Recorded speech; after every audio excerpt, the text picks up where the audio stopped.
지난 시간 욥은 이 땅의 삶이 끝이라 생각하기에 어떤 소망도 없이 말하는 것을 보았습니다.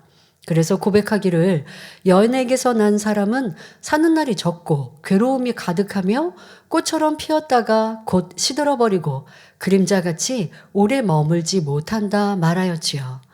이렇게 육의 무익함과 자신의 비참한 처지를 탄식하며 끊임없이 부정적인 고백만 늘어놓고 있습니다. 하지만 하나님을 믿는 자녀라면 아무리 힘들고 괴로운 일을 만난다 해도 욥과 같은 한탄이 나와서는 안 되지요. 오늘도 욥은 소망 없는 한탄을 계속하며 하나님을 향해 간청하고 온갖 지식을 동원하여 하나님을 설득하려 합니다.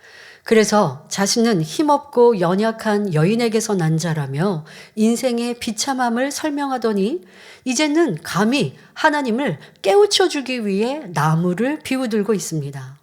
본문 욥기 14장 7절부터 10절에 욥은 나무는 소망이 있나니 찍힐지라도 다시 움이 나서 연한 가지가 끊이지 아니하며 그 뿌리가 땅에서 늙고 줄기가 흙에서 죽을지라도 물 기운에 움이 돋고 가지가 발하여 새로 심은 것과 같거니와 사람은 죽으면 소멸되나니 그 기운이 끊어진즉 그가 어디 있느뇨 말합니다. 이는 나는 나무보다 못한 사람입니다. 이런 나를 긍휼히 여겨서 이제 좀 봐주세요 라고 자신의 초라함을 하나님께 호소하고 있는 것입니다. 그런데 여기서 욥은 왜 나무에 소망이 있다고 말한 것일까요? 나무를 잘라내면 다시 움이 나고 가지가 끊임없이 자라나 새로 심은 것처럼 번성하는 것, 바로 이것을 빗대어 말하고 있는 것입니다. 참으로 신기하며 오묘한 하나님의 창조의 능력을 느낄 수 있지요. 자, 그런데 지금 욥은 이것을 표현하는 것은 아닙니다. 식물인 나무보다도 나 자신은 더 못한 존재라고 말하고자 나무를 인용한 것이죠. 욥의 말에 사람에게 그 기운이 끊어진다 말하였는데 이것은 사람에게 있던 힘이 끊어진다는 것입니다. 즉 명예, 권세 등 이 땅에 행했던 모든 일들이 죽음으로 인해 무로 돌아가 버린다는 의미입니다. 그러므로 욥은 사람의 기운이 끊어지면 그 사람을 찾을 수가 없다고 말하고 있습니다. 그런데 하나님을 믿는 사람으로서 이런 말을 하는 것은 옳지 않습니다. 하나님을 믿고 구원받은 사람은 호흡이 끊어지면 몸은 흙으로 돌아가지만 주님이 공중에 강림하실 때 다시 신령한 몸으로 부활하여 공중으로 끌어올려집니다. 사람이 죽어도 영혼은 소멸되지 않고 천국 대기장소에 머물다가 주님 재림하실 때에 신령한 몸으로 부활한 자신의 몸과 결합하여 영생하게 됩니다. 예수님의 당시 바리새인들은 사람에게는 영혼이 있음을 믿었기 때문에 믿는 이들이 죽으면 천국에 간다고 믿었습니다. 반면 사두개파는 인간의 영이 없다고 믿었기에 부활도 없고 사람이 죽으면 이 땅에서 소멸된다고 믿었습니다. 욥도 사두개파적인 생각을 가지고 있었기 때문에 천국 소망이 없었던 것입니다. 이어지는 욥기 14장 11절 12절에 물이 바다에서 줄어지고 하수가 잦아서 마름같이 사람이 누우면 다시 일어나지 못하고 하늘이 없어지기까지 눈을 뜨지 못하며 잠을 깨지 못하느니라 라고 말합니다. 바다의 물은 수증기로 올라가는 것 같지만 비가 되어 다시 내려옵니다. 산 골짜기에서 시작되는 실개천이 모여 시냇물이 되고 시냇물은 흘러 강으로 가고 강물은 또 흘러서 바다로 갑니다. 그러니 1000년이 지나고 10,000년이 지나도 바다의 물은 줄어들지 않습니다. 만일 바닷물이 줄어든다면 당연히 하수가 잦아서 마르게 된다는 근본 원리를 설명하고 있는 것입니다. 자, 또 사람이 누워 죽으면 다시 일어나지 못한다고 하였는데 이는 맞는 말일까요? 하나님을 경외했던 거지 나사로는 죽었지만 그것으로 끝이 아니라 그 영혼이 아브라함 품에 안겼습니다. 하나님을 믿는 사람이 죽으면 일어나지 못하는 것이 아니라 다시 일어나 부활하고 영생합니다. 그러니 욥의 말은 틀렸지요. 그렇다면 하늘이 없어지기까지 눈을 뜨지 못한다는 것은 무슨 의미일까요?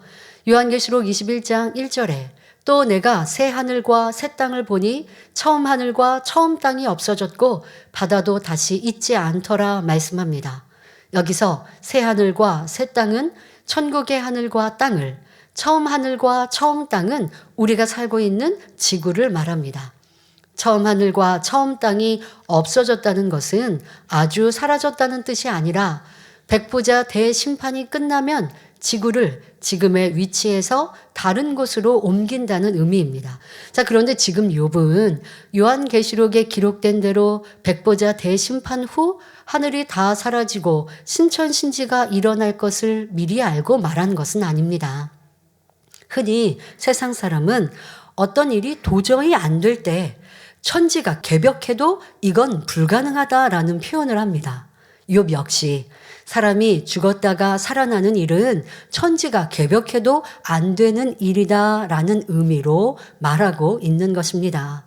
혹시 하늘이 없어진다면 사람이 살아나는 일도 있을지 모르겠지만 하늘은 항상 영원히 그대로 있는 것처럼 사람은 영영 죽음에서 일어나지 못한다고 말하고 있습니다. 사람이 한번 죽었다가 살아나는 것은 도저히 있을 수가 없는 일이라고 설명하고 있는 것이지요. 욥은 육적으로는 지식이 높은 사람이었지만 영적으로는 너무나 무지함으로 계속해서 진리에 맞지 않는 말들을 하고 있습니다. 욥기 14장 13절에 주는 나를 음부에 감추시며 주의 진노가 쉴 때까지 나를 숨기시고 나를 위하여 기한을 정하시고 나를 기억하옵소서라고 하나님께 간절히 청하고 있습니다. 여기서 욥이 생각하고 있는 음부와 우리가 알고 있는 음부는 전혀 다릅니다. 하나님께서는 이에 대해 누가복음 16장에 나오는 거지 나사로와 부자의 비유를 통하여 우리에게 알려주고 계십니다. 부자는 이 땅에서 호화로이 즐기며 살았지만 하나님을 경외하지 않았기에 죽은 후에 아랫음부에서 말할 수 없는 고통을 받게 됩니다. 반면에 부자의 대문 앞에서 부자의 상에서 떨어지는 부스러기를 먹고 살았던 거지 나사로는 하나님을 경외하였기에 죽은 후 윗음부에 있는 아브라함의 품에서 평안하게 쉴 수 있었습니다. 욥은 영의 지식이 부족하기에 단지 음부를 죽은 자들이 영원히 잠자는 장소로만 이해하고 있었습니다. 그러니 아무것도 없는 무상태인 음부에, 즉 죽음 가운데 자신을 감추어 달라는 것입니다. 욥이 얼마나 고통스러우면 이런 말을 하겠습니까? 욥은 철없던 어린 시절의 죄를 가지고 하나님이 진노하셔서 자신을 이렇게 고통 속에 살아가게 만드셨다고 오해하고 있습니다. 하나님 마음대로 예정 가운데 자신을 엉망으로 만드셨지만 언젠가는 하나님의 진노가 누그러질 날이 오지 않겠는가 생각하고 있는 것입니다. 그러니 하나님의 노가 풀릴 때까지 기한을 정해주세요. 그리고 그때까지 나를 감추어 두셨다가 이런 고통 중에 있게 마시고 감추어 두셨다가 그 기한이 차면 나를 기억해서 다시 살려주세요. 이렇게 간청하는 것이지요. 어차피 죽음의 길이지만 고통이 없는 음부 속에 자신을 감추어 두시되 그 기한이 차서 하나님의 진노가 풀리면 이 불쌍한 욥을 기억해 달라는 것입니다. 사람들 중에도 어려움을 만났을 때 이 괴로움이 언제 끝나는지 알면 그 소망을 가지고 잘 참을 텐데 끝을 모르니 막막하고 더 힘들다 말하거나 생각하기도 합니다. 또 문제가 해결될 때까지 잠들어 있었으면 좋겠다 말하기도 하지요. 하지만 그럴 수는 없습니다. 연단의 기한이나 연단 방법, 해결 방법을 하나님께서 우리 인생들에게 다 알려주시고 시험하신다면 진짜 시험이 아니기에 참 믿음이 아니기에 때로는 막막한 가운데 시험하시기도 합니다. 욥도 하나님, 이 어려움을 하나님이 주신 것이니 그 끝이 언제인지 알려주세요. 그리고 이런 괴로움을 당하고 있는 저를 잊지 말아주세요. 말하는 것이지요. 만일 자신을 연단하고 계신 것을 하나님이 기억하지 못하면 이렇게 괴로움을 겪다가 영원히 죽어버리게 될 것이니 너무나 억울하다는 것입니다. 그러면 어떻게 기억해 달라는 것일까요? 나무는 죽은 것 같아도 다시 움이 터서 계속 살아갈 수 있지만 욥은 죽으면 그것으로 끝이니 불쌍히 여겨달라는 것이지요. 자, 그런데 이어지는 14절은 지금까지와 다른 말을 또 합니다. 욥기 14장 14절에 사람이 죽으면 어찌 다시 살리이까? 나는 나의 싸우는 모든 날 동안을 참고 노예기를 기다렸겠나이다 라고 말합니다. 욥의 말이 방금 전과 지금의 이 14절의 말씀과 앞뒤가 맞지 않는 것 같지만 끝까지 들어보시면 욥의 심정을 이해할 수 있을 것입니다. 앞에서는 자신이 죽어 음부에 있더라도 하나님께서는 자신을 기억하여 다시 살려달라고 했던 욥이 이제는 사람이 죽으면 다시는 살 수 없다고 단정하고 있습니다. 욥은 영계의 법을 알지 못하니 한 번 죽으면 끝나는 것이 인생이라 생각하는 것이지요. 그런데 여기서 나의 싸우는 모든 날 동안을 참고 노이기를 기다렸겠나이다 라는 의미는 무엇일까요? 이는 욥이 고통을 받고 있지만 만일 나무처럼 사람이 죽었다가도 다시 살 수 있다는 소망이 있다면 어찌 하나님께 이렇게 원망했겠느냐는 것입니다. 다시 소생할 소망이 있었다면 이 고통을, 이 연단을 능히 이기고 끝까지 참고 견디며 시험에 들지 않고 승리했을 것이라는 의미입니다. 혹여 성도님들 가운데도 욥과 같은 마음이 있다면 이러한 비진리의 감정, 믿음 없음을 철저히 회개하고 돌이켜야 합니다. 어떤 소망도 기회도 없다 여기며 불평, 원망하며 악을 바라서는 안 되죠. 참으로 믿음이 있는 사람은 어떤 시험 환난이 온다 해도 받은 바 은혜를 잊지 않습니다.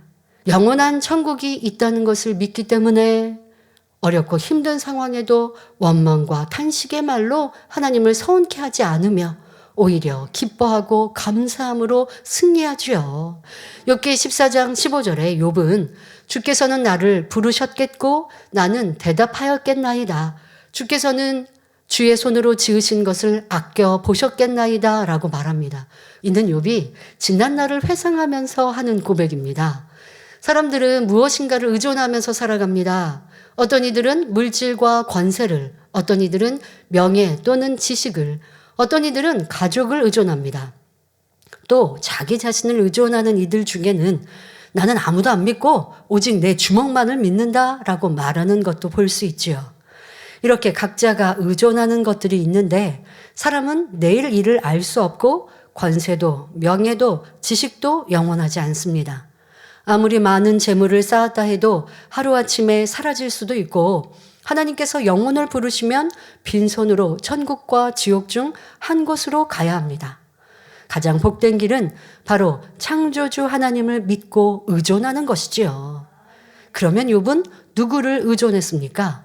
만일 욥이 하나님을 만난 체험이 있다면 본문에 하나님께서는 나를 부르셨고 나는 대답하였나이다 라고 표현했을 것입니다. 그러나 아무런 체험이 없었기에 주께서는 나를 부르셨고가 아니라 부르셨겠고 나는 대답하였나이다가 아니고 나는 대답하였겠나이다라고 추측하는 추측성의 표현만을 하는 것입니다. 옛날에는 저를 아껴주신 좋으신 하나님이신 줄 알았는데 지금 보니 하나님은 아무리 찾고 기다려도 응답이 없는 나쁜 하나님이라는 오해가 담긴 말입니다. 이어서 욥기 14장 16절에 그러하온데 이제 주께서 나의 걸음을 세시오니 나의 죄를 살피지 아니하시나이까 말합니다. 예전에는 하나님이 저를 사랑하셔서 풍요롭게 만들어 주셨습니다. 하나님이 얼마나 사랑스럽게 저를 바라보셨나요? 그래서 욥아 하고 부르시면 제가 대답했겠지요. 그런데 이제 와서는 나를 이렇게 비참하게 버리셨는데 그 까닭이 무엇입니까? 이렇게 따져 묻고 있습니다. 욥이 연단받는 모습을 보면서 어떤 생각이 드시는지요? 하나님께서는 욥을 보석처럼 빛나는 의인으로 만들고자 단련하고 계십니다. 보석을 만드는 원석에는 불순물들이 섞여 있기 마련입니다. 하지만 전문가의 손에 연마된 후에는 아름답고 찬란한 보석으로 탄생하죠. 이처럼 아버지 하나님께서도 사랑하는 자녀들에게 영육간의 축복을 주시기 위해 연단을 허락하십니다. 어려움이 왔을 때, 감사와 기쁨과 기도로 승리하려면 인내가 꼭 필요합니다. 인내의 과정 속에 영혼이 성숙하게 단련되며 그럴수록 천국 소망이 더해지는 것입니다. 욥은 내세에 대해 모르기 때문에 천국 소망을 가질 수 없고 연단 중에 원망, 탄식이 끊이지 않습니다. 그런데 저와 여러분은 천국에 대해 밝히 알고 있으며 무엇보다 새 예루살렘을 향한 소망이 있습니다. 그러므로 사랑하는 성도님들은 영원한 새 예루살렘에서 누릴 영광을 소망하며 모든 연단을 믿음으로 승리하시기를 주님의 이름으로 축원합니다.